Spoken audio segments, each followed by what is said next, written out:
All right, so let's talk about how we can be more effective. Given this situation that we're in with all these different kinds of skills, so I think you did a great job in your talk and in your slide deck of defining. So you have this over several slides, and now I think we're gonna break it down in an audio only way. But you've got this a la carte menu that you described. So I don't know if you wanted to kind of describe that menu at a high level, and then we can dig into the parts of the menu piece by piece. Sure.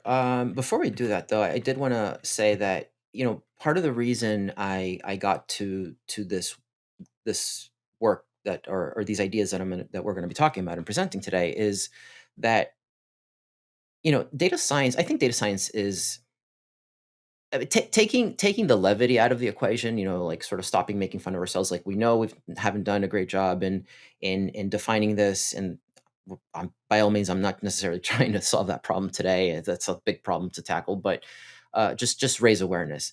Um, but interestingly, when I presented this talk at Data Council a few months ago, I wanted to, rather than work on anecdotal evidence, sort of like Mark's personal opinions, which can be can be pretty strong sometimes. It's like I wanted to see if there was actually data on it, and interestingly enough, I looked up Analyzing the Analyzers publication, and if you, I went to Google Scholar and I saw it was referenced by about 150 works, and over the last 10 years.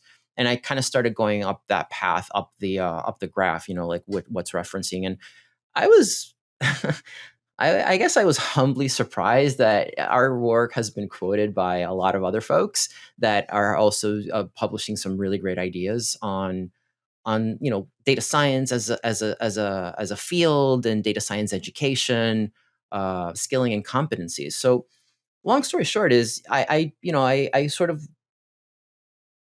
I downloaded a lot of the publications that were published, I'd say, in the last maybe 3 or 4 years that quoted our work in some way.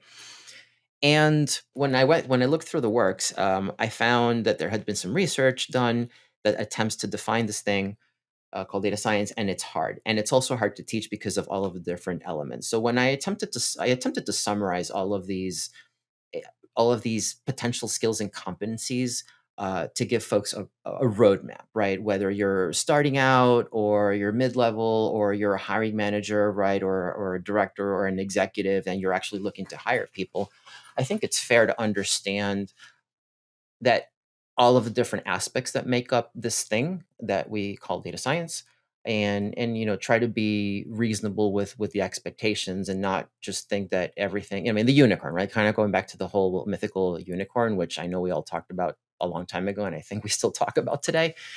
Unicorns, we know they're mythical creatures, and they may exist. I haven't seen one yet, but I don't know about you.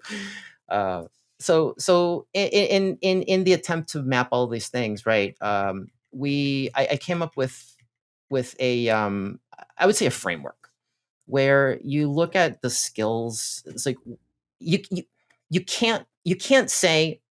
So here's a beef that I have, right? You see all these blog posts out there. It's like, you want to become a data scientist, and here's a 4 week roadmap to become a data scientist. Like, do X, do Y, do Z, and with whatever programming languages. It's like, no, no. I mean, that may only get you like maybe 20% of the way there. Like, really, there's so much more to this than the technical side, right? Yes, the technical side is important. Understanding the technical, the algorithms, the programming, being able to. But there's like so much other. Like, what is the application? What is the result? The communication aspect. Like, it's just, you know, I think data science today is really a modern it's a modern business practice, right? I mean, it has been adopted a lot in different organizations, some more than others because some are more mature, and large orgs typically are much more mature in that sense, and they have specialized teams. In smaller organizations, you sort of have to do a little bit of everything because there's only a little bit of you. Nonetheless, if you think about the competencies, right? Because it's not really about skills, it's about competencies. And there's a good framework In one of the What does that mean? What's the difference between a skill and a competency? my sense, or at least I think the best way I can define it is, I think a competency is a competency is a combination of skills to be able to perform a specific task, right? Because sometimes like a simple task, you might just need one skill, right? But a lot of the tasks that we do, especially in the modern workplace, right? They're complex. It's not just a simple like thing. It's a combination of skills, and I think competencies are not. I wouldn't say they're mutually exclusive because there's obviously overlap between competencies, and I think skills, and there's not a one-to-one mapping of skills to competencies because a competency can be made up of two. Many competencies can still use similar skills as part of the framing process. Okay, so Mark, let's get to how we can be effective. So let's talk about this a la carte menu. Mm-hmm. So there are, I mean, you can describe it. There's So yeah, so the mental, I think a good way to think about skills and competencies today for a data practitioner, because let's take let's take data scientists out of the equation. Let's make it more about a data practitioner, because data practitioners it's broader, but that's by intention because there's different functional areas. However, when you look at sort of the models, right? There's the skills model, there's a competency model. There's like two or three different models that have been proposed by different folks. I try to take those ideas and compile them into a framework. And what I came up with is this idea that you've got, from a skills perspective, or let's call it skills and competencies perspective, there's sort of three major areas. There's a baseline data. There's what I call like a baseline set of data skills, which are made up of probably four broad areas. The one is kind of like what I call late data literacy, right? Is understand, like being able to work with data, right? You don't have to be a data scientist, but you need to be able to work with data. And I think everyone today needs to be data literate, like in the modern world, we all need to be data literate. So it's about, being able to understand information presented, numerical information presented. I'm not talking about creating statistical models or anything, like just like understanding the data, how it got analyzed, whether it makes sense, that sort of thing. Second is data wrangling, right? You can't do machine learning, you can't do data visualization, you can't do just simple data analysis without data wrangling. That's just like a given. It's unsexy, yet we all know it makes up a lot of our work. But you need to know how to work with different tools to extract data, right? Whether it's databases, cloud, structured, unstructured data, file, text files, wherever the data is. Obviously, it's mostly digital these days, and if it's not digital, like, oh boy, that's a whole other story. But it's that. Then there's the computational skills, right? I mean, look, folks, we use a computer. We need to know how to use a computer, like more, beyond using a browser and just like applications. You got to use the terminal. You got to use the command line. You got to know how to make the computer do what you want it to do. I cannot stress that enough, right? And I still see this in students coming into the programs. They come in. I mean, yes, they've never programmed before, and that's fine. But you have to know. You have to effectively use your computer, and your computer is going to talk to other computers, and you have to have computational skills. And then the last part is obviously like kind of your basic data analysis and visualization skills, right? And I'll talk about communication separately.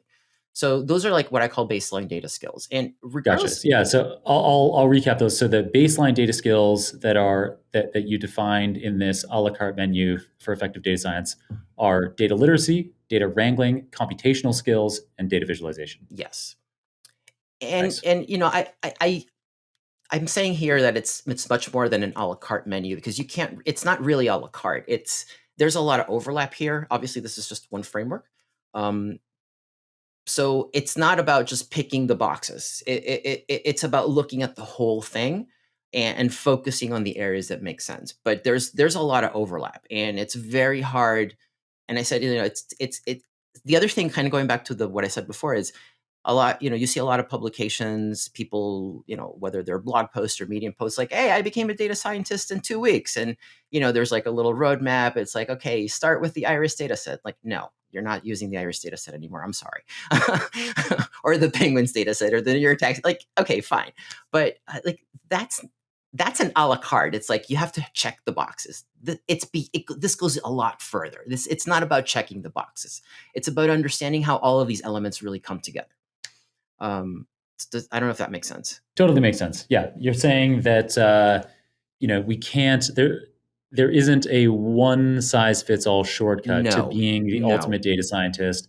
The practicality is that there are lots of different facets. You will never in your whole life be a data scientist that can tick all the boxes of data science skills, because it's a fast moving field. As we went through, over the past decade, we've had all those different eras: the big data era, the data product era, deep learning, MLOps, cloud, responsible AI, generative AI. Each of those eras comes with a huge amount of different tools and approaches, Yes. many of which are highly technical and distinct. And so it is impossible to keep up and be like this ultimate unicorn data scientist. However, despite that, you are providing us with a candle in the darkness and confusion in the storm I'm attempting of to. all of these things, where, like you just said, there are baseline data skills that everyone needs, Yes. regardless of which kind of data scientist you want to specialize in becoming. And like we just said, those are data literacy, data wrangling, computational skills, and data visualization.